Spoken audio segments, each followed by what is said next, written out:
नमस्कार मंडळी, कसे आहात? आज आमच्याकडे होते तुळशीचं लग्न. सो सिया आणि मी दोघेही म्हणून लागलो तयारीला. सगळ्यात पहिला तर आम्ही घेतले हार करायला.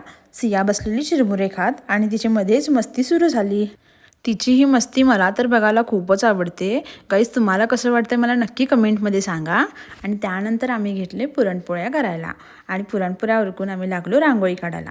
तिथं तर मी रांगोळी काढत होते, पण सियाची वेगळीच मस्ती सुरू होती. ती काढलेली रांगोळी पुसत बसली होती. सियासोबत वेळ कधी निघून जातो हे समजतच नाही. त्यानंतर आम्ही गेलो सियाला तयार करायसाठी आणि हा सुंदर ड्रेस होता सियासाठी. तिला हा ड्रेस खूप आवडला होता. त्यानंतर आम्ही सगळीजण मिळून केली पूजा सुरूच होती, पण सियाची मस्ती पण सुरूच होती. आणि नंतर मग छानसा पोळीचा नैवेद्य केला होता आणि प्रसादासाठी होता शिरा. त्यानंतर होतं सियाचा फेवरेट म्हणजेच फटाकडे उडवणे. सियाला फटाकडे उडताना पाहायला खूपच आवडते आणि तिला खूप मज्जाही येते. तशीच मजा आम्ही आजही केली. व्हिडिओ आवडला तर लाईक करा आणि सबस्क्राईब करायला विसरू नका. थँक्यू.